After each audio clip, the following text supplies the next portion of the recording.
Hi everyone, I welcome you all again on a new day with our daily The Hindu newspaper based MCQs. So let's just start without wasting our time. First thing that we have to discuss in today's video is about governor, है ना. सो आपको पता होगा governor जब हम बात करते हैं तो ऐसे मतलब इट इज़ अपॉइंटेड बाय मतलब सेंटर एट द स्टेट, है ना. जब हम फेडरलिज्म की बात करते हैं तो अगर मैं यहाँ पे बात करूँ, सबसे पहली बात governor. So the thing is, governor is nominal head of state, है ना, and is appointed by the union government to uphold the constitutional governance as well as like for the federal coordination, है ना. तो centre appoint करता है, union government appoint करती है at the state, ताकि एक लिंक बना रहे, है ना. Acts as a link between centre and the state, है ना. तो अपॉइंटमेंट की अगर हम बात करते हैं तो अपॉइंटमेंट जो होता है गवर्नर का, है ना, तो गवर्नर क्या होते हैं, नॉमिनेटेड अथॉरिटी होते हैं, है ना. अपॉइंट करता है इनको यूनियन एग्जीक्यूटिव, और इलेक्ट नहीं होते हैं. ये आपको याद रखना है कि इनका कोई इलेक्शन नहीं होता, इनको डायरेक्टली अपॉइंट करा जाता है बाय द यूनियन एग्जीक्यूटिव, है ना. और यहाँ पे अगर टेन्योर की बात करें तो ये क्वेश्चन काफ़ी बार आता है. टेन्योर ऑफ द गवर्नमेंट की अगर बात करें तो देखिए ध्यान से, आर्टिकल 156 जो है इंडियन कॉन्स्टिट्यूशन का, वो प्रोवाइड करता है कि गवर्नर जो है वो सर्व करते हैं at the like president's pleasure, है ना. प्लेजर ऑफ द प्रेसिडेंट मतलब कि प्रेसिडेंट की मर्जी से. अब यहाँ पे मर्जी आपको पता है कि ऑब्वियसली मर्जी बैक एंड पे जो एडवाइस होगी वो किसकी होगी, काउंसिल ऑफ मिनिस्टर्स की, है ना. तो कस्टमरी जो है मतलब कि कन्वेंशन के हिसाब से तो 5 साल का टर्म होता है, बट ये कोई लीगली नहीं है. देखो टर्म बस इतना सा है, टेन्योर जो कॉन्स्टिट्यूशन प्रोवाइड करता है वो प्रोवाइड करता है at the pleasure of the president, जितना टाइम आपका यूनियन चाहिए, है ना. तो ये आपको पता होना चाहिए. और जो 5 ईयर टर्म है वो सिर्फ एक मतलब नाम मात्र है, उसका कोई लीगल बेसिस नहीं है ना. तो यहाँ पे अगर मैं बात करूँ तो जो बात होती है प्रेसिडेंट या प्लेजर ऑफ द प्रेसिडेंट या प्रेसिडेंट्स प्लेजर, है ना, तो ये क्या कोई मतलब ऐसा है कि प्रेसिडेंट की अपनी मर्जी से, है ना, कभी भी मतलब अपॉइंट किया, हटा दिया, और मतलब ऑब्वियसली एडवाइस होगी यहाँ पे काउंसिल ऑफ मिनिस्टर की. बट क्या इसको क्वेश्चन करा जा सकता है कि मतलब मिस यूज़ करा जा रहा है प्लेजर ऑफ द प्रेसिडेंट चीज़ का, किसी को बैठा है? तो इसके ऊपर आपको पता होना चाहिए. केस था that is Surya Naren case, ठीक है, सूर्य नरेन केस, है ना, जिसमें सुप्रीम कोर्ट ने क्या कहा था कि जो प्रेसिडेंट का प्लेजर है आर्टिकल 156 में जो आता है टेन्योर बताने के लिए, वो नॉन जस्टिसिएबल है. अब नॉन जस्टिसिएबल मतलब कि आप उसको जुडिशियली रिव्यू नहीं कर सकते प्लेजर ऑफ द प्रेसिडेंट को. क्या ही समझ आता है. नेक्स्ट इज अगर मैं बात करूं, गवर्नर जो हैं आपको पता होगा एक टाइम पे 2 स्टेट्स के गवर्नर हो सकता है एक ही इंसान, आपको पता होगा, है ना. मतलब अगर एक ही जो इंसान है, वो जो आर्टिकल 153 प्रोवाइड करता है दैट कि a person can be appointed और can serve as governor for 2 और more states at a same time. ऐसा कुछ नहीं है कि मतलब हर स्टेट का अपना गवर्नर, तो काफ़ी सारे स्टेट्स का एक ही गवर्नर हो सकता है, 2 या 2 से ज़्यादा भी, है ना. ये आपको पता होना चाहिए. और अपॉइंट कौन करता है, प्रेसिडेंट. अपॉइंट कौन करता है, president, on the aid and advice of council of minister, article 155, है ना. आर्टिकल उतने एग्जैक्ट ना भी पता हो, बट आपको पता होना चाहिए थोड़ा बहुत आइडिया कि governor nominal head of the state होते हैं. Tenure pleasure of the president होता है. Pleasure of the president is not like non justiciable, है ना. उसके बाद आप अगर मैं बात करूँ तो एक ही इंसान 2 या 2 से ज़्यादा स्टेट्स का गवर्नर एक टाइम पे हो सकता है ना. और अपॉइंट कौन करता है, प्रेसिडेंट करते हैं अंडर लाइक आपका advice of union council of ministers, है ना.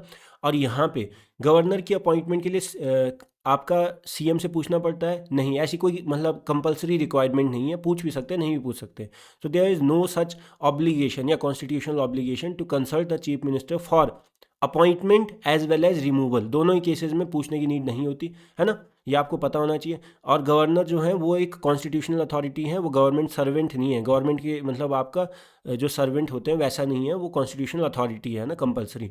अगर मैं बात करूँ क्वालिफिकेशंस की, तो गवर्नर बनने के लिए आपको पता है कि कोई स्पेसिफिक एजुकेशनल क्वालिफिकेशन नहीं होती. गवर्नर बनने के लिए सिंपली आपको क्या होना चाहिए, first is the individual must be the citizen of India, and second is कि एटलीस्ट 35 ईयर्स ओल्ड, है ना. तो ये आपको पता होना चाहिए. और एक्स्ट्रा अगर मैं बात करूं क्वालिफिकेशंस की, तो कुछ और चीज़ें कि भाई रिसेंटली आपका जो उनका पॉलिटिक्स में एक्टिव नहीं होने चाहिए, है ना. फिर 2 ईयर का कूल ऑफ पीरियड, ये सारा पुंछी कमीशन ने जो सजेस्ट करा था. लेकिन यहाँ पे अगर मैं बात करूँ तो can not be an active person in the politics, मतलब कि यहाँ पे क्या है कि आपका मेंबर ऑफ पार्लियामेंट भी नहीं हो सकते, मतलब सेंटर में, ना ही किसी भी अदर स्टेट लेजिस्लेचर का पार्ट हो, मतलब कि वो किसी भी ऐसा, अगर मैं बात करूँ कि लेजिस्लेचर या कोई भी ऐसा लॉ मेकिंग अथॉरिटी जो होती है सेंटर लेवल पे या स्टेट्स लेवल पे किसी भी स्टेट में, उसका पार्ट नहीं हो सकते एक्टिवली। और साथ साथ में देखो यहाँ पे तो पॉलिटिकल हो गया कि ना ही सेंटर में पार्लियामेंट का पार्ट हो सकते हैं, मेंबर हो सकते हैं, ना ही किसी स्टेट के लेजिस्लेचर का पार्ट हो सकते हैं।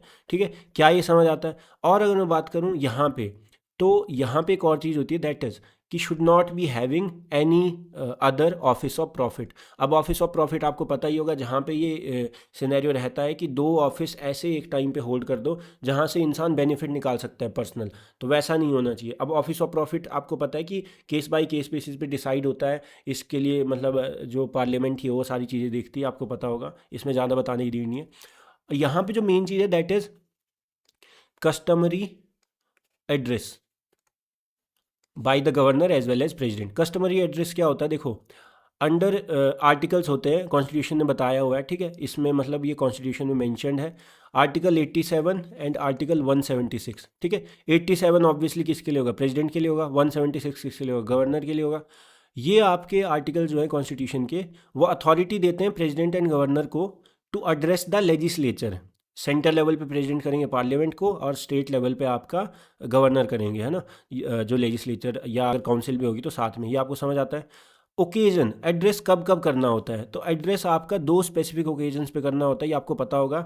पहला तो जब जनरल इलेक्शन या इलेक्शंस होते हैं, नई सरकार बनती है, तो उसके बाद जब पहली बार हाउस में मिलते हैं, पोस्ट इलेक्शन का जो पहला सेशन होता है उस पे, और साथ ही साथ हर साल का जो पहला सेशन होता है। क्या ये समझ आता है? तो दो स्पेसिफिक ओकेजन्स पे, एक तो नई सरकार की कमेंसमेंट पे, और साथ में हर साल का जो लेजिस्लेटिव सेशन होता है उसके इनॉग्रेशन पे, है ना। क्या ये समझ आता है? नेक्स्ट, तो यहाँ पे हम क्वेश्चन सॉल्व करते हैं। The governor is appointed by chief minister, बिल्कुल गलत। State legislature, prime minister alone, बिल्कुल गलत। President on the advice of union council of ministers, है ना, ईजी सा क्वेश्चन है। Next is tenure of the governor has a fix tenure of 5 years, बिल्कुल गलत, है ना। Governor holds office during the pleasure of the president, बिल्कुल सही है ना, तो 2 ओनली। ठीक है, 5 ईयर्स तो मतलब कन्वेंशनल है, उसको आप मतलब लीगली बाइंडिंग नहीं होता। In which case did the Supreme Court held that the president's pleasure is non justiciable. तो अब ये बताया, सूर्य नरेन केस, है ना, याद रखना है, मेंस में काम आ सकता है, आप डाल सकते हैं कहीं भी वैल्यू एडिशन, है ना। Next is article 153 of the constitution provides that.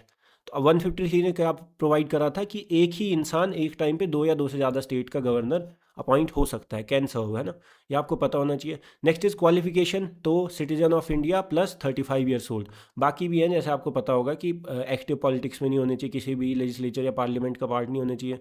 साथ ही साथ आपका, अगर मैं बात करूँ, ऑफिस ऑफ प्रॉफिट नहीं होना चाहिए उनके पास कोई, है ना।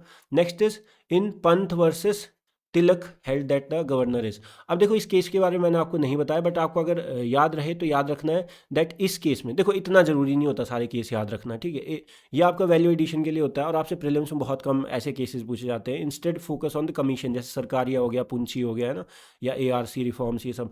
तो यहाँ पे क्या है, पंथ वर्सेस तिलक केस में क्या हुआ था मैं बता देता हूँ। इसमें बोला गया था कि जो गवर्नर है, जो मैंने आपको स्टेटमेंट बोला था कि governor is not the government servant, servant नहीं है ये गवर्नमेंट का, it is a constitutional authority, है ना।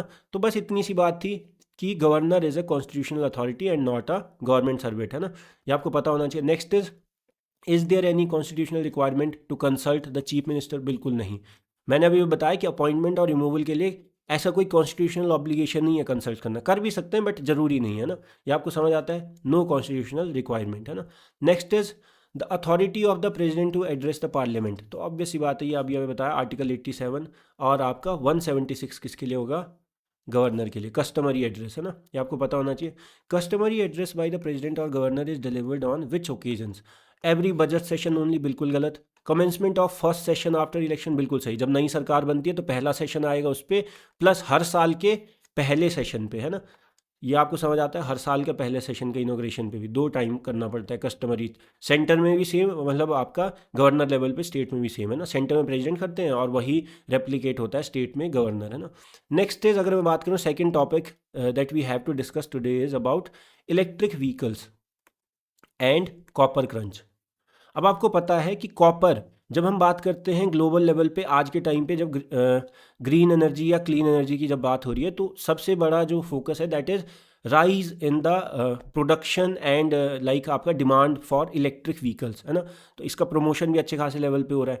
अब यहाँ पे क्या है कि ये टेक्नोलॉजी में एक अच्छा खासा ब्रेक थ्रू तो है, लेकिन जब हम ग्रीन फ्यूचर की बात करते हैं तो आपको ये पता होना चाहिए कि इसकी वजह से क्या हो रहा है कि कॉपर की डिमांड इंक्रीज हो रही है। क्यों?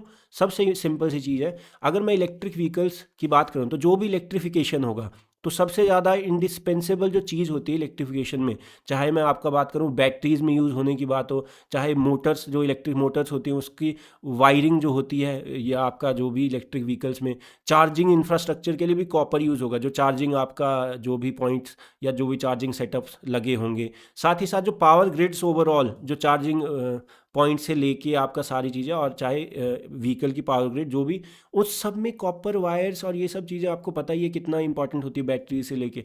तो कहीं ना कहीं इस पूरे इलेक्ट्रिक जो टेक्नोलॉजी है, इलेक्ट्रिक व्हीकल टेक्नोलॉजी, उसका जो मेन जो बेसिस है, इंफ्रास्ट्रक्चर का बेसिस है, दैट इज़ कॉपर। हर जगह पे यूज़ होता है, चाहे गाड़ी की वायरिंग से लेके, गाड़ी की बैटरी से लेके, जो चार्जिंग स्टेशन होते हैं उनका इंफ्रास्ट्रक्चर प्रोवाइड करना, वहाँ भी कॉपर यूज़ होगा वायरिंग वगैरह में। फिर जो मेन पावर ग्रिड होते हैं सप्लाई के लिए, वहाँ भी जहाँ से एनर्जी आती है, तो ये सारी चीज़ें आपको समझ आता है। तो कॉपर की डिमांड इसलिए बढ़ेगी, जैसे जैसे इलेक्ट्रिक व्हीकल्स का अडॉप्शन बढ़ेगा वैसे वैसे कॉपर की डिमांड क्या होगी, एक्सपोनेंशियली बढ़ेगी, और बढ़ भी रही है, आपको पता है ना। तो मेजर जो नेशंस है, देखो एक टाइम पे क्रिटिकल मिनरल्स की जब मैं बात करता हूँ, इसी के साथ यहाँ पे आपका इलेक्ट्रिक व्हीकल्स में क्रिटिकल मिनरल्स बैटरी के लिए हो गया, या जब हम आपका बात करते हैं सेमीकंडक्टर्स की, जब हम आपका बात करते हैं चिप्स एंड ऑल, जो कंप्यूटर चिप्स एंड ऑल है ना, तो वहाँ पे भी जो क्रिटिकल मिनरल्स, तो वैसे ही सेम बात होती है कॉपर की भी, कि जैसे ही आपका जो पॉलिसी मेकर्स या ग्लोबल लेवल पे जियो पॉलिटिक्स जो है, इससे भी डिसाइड होगी किसके पास ज़्यादा कंट्रोल है कॉपर का, उससे आप फ्यूचर में कई सारी चीज़ें चेंज हो सकती है जियो पॉलिटिक्स में, ये आपको समझ आना चाहिए। तो अब जो मेन चीज़ है दैट इज़ कॉपर की, जब मैं बात करता हूँ तो कॉपर की खास बात क्या है। देखो कॉपर की खास बात यही है एक तो, दूसरी बात जो आपको पता होनी चाहिए कि इंडिया में कहाँ कहाँ पे कॉपर के रिलेटेड आपको मतलब चीज़ें मिलती हैं, कॉपर डिपॉजिट्स, बिकॉज ये आपका प्रीलिम्स में क्वेश्चन हो सकता है। तो आपको पता भी होगा सबसे ज़्यादा प्रोड्यूस इंडिया में करता है मध्य प्रदेश, ये याद रखना है। नो डाउट आपको डाउट होगा खेतरी एंड ऑल, वो सेकंड पे है, बट आपको पता होना चाहिए एमपी, है ना। अगर मैं बात करूं तो कहाँ कहाँ पे, तो आपको पता होगा सिंहभूम, है ना। कहाँ पे है ये स्टेट, आपको पता होना चाहिए वैसे तो, बट ठीक है बता देता हूँ एक बार, दैट इज़ इन झारखंड। आपने पढ़ा होगा ये सारी चीज़ें, है ना। सिंहभूम झारखंड। फिर आपका एमपी में कहाँ पे, बालाघाट, जो मेजर डिपॉजिट्स या जिसके सराउंडिंग में माइंस जो वर्क करती हैं। और एक और चीज़ famous, that is Khetri. Khetri कहाँ पे है, Jhunjhunu and Alwar districts of Rajasthan. Khetri mines, Khetri copper mines, जो आपको पता भी होगा आईवीसी के टाइम से फेमस है ना। अगर मैं चैलकोलिते खैरा की बात करूं तब भी खेतरी उतना फेमस था, ये आपको पता होगा, सब आपने पढ़ा होगा हिस्ट्री में, है ना। और ग्लोबल लेवल पे कौन सा नेशन इसको डोमिनेट करता है, तो ये तो आपको पता ही होगा, क्वेश्चन पूछा भी जा चुका है ऑलरेडी प्रीलिम्स में, दैट इज चाइल, है ना। ये आपको पता होना चाहिए। चाइल is the top copper producer in the world, है ना, with like around 27% of the global copper production. और उसके साथ साथ चाइल में जो मेजर, आपको अगर मैं माइंस की बात करूं, लार्जेस्ट माइंस, कॉपर माइंस, तो वो नाम भी पता होना चाहिए, क्योंकि हो सकता है मैपिंग में पूछ लें। तो एक तो है एस्कॉन्डिडो में, और एक है कोलाहुआसी में, है ना। कोलाहुआसी में, COLLAHUASI।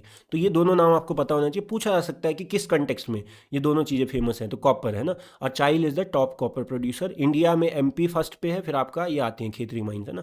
तो ये आपको पता होना चाहिए। तो क्वेश्चन सॉल्व करते हैं। The growing demand for copper in the electric vehicles is primarily because copper is, easy question, है ना। Next is major copper deposits in India are located in, तो झारखंड, एमपी एंड राजस्थान ना। Singhbhum Jharkhand, Balaghat MP, Jhunjhunu and Alwar districts of Rajasthan, Khetri, है ना। Next is which country is the world's largest producer of copper, Chile, है ना। Next is primary objective. अच्छा, next topic is, कितनी बार discuss कर चुके हैं, अब तो बोर भी हो गए होंगे आप लोग इसी को डिस्कस करके। स्पेशल इंटेंसिव रिवीजन क्या होता है, कैसे आप रीवेरीफाई करते हैं इलेक्टोरल रोल्स को, हाउस टू हाउस जाके कौन करता है, बूथ लेवल ऑफिसर्स जो होते हैं, BLO जो होते हैं वो करते हैं ये काम, है ना। तो SIR क्या है, it is a focused time bound house to house voter verification process, है ना। टाइम मतलब स्पेसिफिक टाइम होगा कि इतने से इतने टाइम तक, ऐसा नहीं कि हमेशा चलता रहेगा। तो SIR की डेडलाइन ये सब है ना। तो ये क्या होता है, बूथ लेवल ऑफिसर्स इसको कंडक्ट करते हैं। हाउस टू हाउस वेरिफिकेशन होता है वोटर्स का, to update and correct any kind of like discrepancies in the electoral rolls before the major elections, है ना। इससे क्या होता है, इससे ट्रांसपेरेंसी बढ़ती है, वोटर डुप्लीकेसी सॉल्व होती है ना। और आपका अगर मैं बात करूँ तो ये बहुत ज़्यादा इंपॉर्टेंट है जब हम बात करते हैं डेमोक्रेसी की, है ना, कि आपका वोटर वेरिफिकेशन भी इंपॉर्टेंट है, उसका एक आस्पेक्ट है। और ये क्या इंश्योर करता है कि वोटर लिस्ट जो है वो एक्यूरेट हो, वो सबको इंक्लूड करे, इंक्लूसिव हो, और साथ ही साथ डिस्क्रिपेंसी उसमें किसी भी टाइप की ना हो, है ना। और यहाँ पे क्या होगा, फिर न्यू रजिस्ट्रेशन हो सकते हैं, डिलीशन को देखा जा सकता है और मॉडिफिकेशन को देखा जा सकता है ना। तो वोटर लिस्ट को एक्यूरेट बनाने की बात हो या इंक्लूसिव बनाने की बात हो या फिर फ्री फ्रॉम डिस्क्रिपेंसी की बात हो, तो ये सारी चीज़ें इसमें देखी जाती हैं। अच्छा, SIR के लिए कोई इसको मतलब लीगल बैकिंग है ECI को? बिल्कुल है। आपको पता होगा, देखो 2 एक्ट हैं, रिप्रेजेंटेशन ऑफ पीपल एक्ट, एक है 1950 का, एक है 1951 का, है ना। 2 है, आपको पता होगा, मैं बता चुका हूँ, इसमें ट्रिक याद रखने की। 1950 वाला क्या बात करता है, it deals with pre election arrangements. तो इलेक्शन के पहले जो जो चीज़ें करी जाती हैं इलेक्शन करवाने के लिए, उस सब चीज़ों से डील करता है। और 1951 deals with the actual election process, की इलेक्शन के दौरान क्या क्या होगा, वो 1950। इससे आप सारे मेजर क्वेश्चन सॉल्व कर सकते हैं प्री के, इस ट्रिक से, या इस जो आपका मैं कंसेप्ट से, ट्रिक तो नहीं मतलब कंसेप्ट से। यहाँ पे क्या होगा, अब मैं अगर आपसे बात करूँ तो SIR किस में आएगा, 1950 में आएगा या 1951 में आएगा? आप खुद सोचो, मैंने अभी बताया प्री इलेक्शन किस में आता है, 1950 में, तो SIR भी किस में आएगा, इसमें आएगा। तो section 21 of the RPA 1950 provides या empowers the ECI to prepare and revise the electoral rules, including it can conduct a special revision at any time, है ना, फॉर द रिकॉर्डेड पर्पज या रिकॉर्डेड रीजंस। जो भी इनके पास, जो भी इन्हें SIR करा, इनके पास रिकॉर्डेड रीजंस होंगे अपने, जो भी इनके पास डेटाबेस होगा उसमें, है ना। मतलब ये रखेंगे कि इस रीज़न से किया गया था, है ना। SIR का रीज़न प्रोवाइड करके और टाइम बाउंड मैनर में ये करवा सकते हैं, इनके पास पावर है by the RP Act of 1950. The primary objective of SIR is to ensure the accurate, inclusive and error-free electoral rolls, है ना। Next is ECI's power to conduct a special revision of electoral rolls is section 21 of the RPA 1950, है ना। A special revision of electoral rolls by the ECI can be conducted only before, गलत, only once, बिल्कुल गलत, at any time, अभी ये बताया, इनके पास power, ये कभी करवा सकते हैं, ठीक है। तो जब भी इनको लगता है कि नीड है, तो वो अपने रिकॉर्डेड रीजंस इनके पास होने चाहिए कि इस रीज़न से, ऐसे नहीं कि आर्बिट्रली।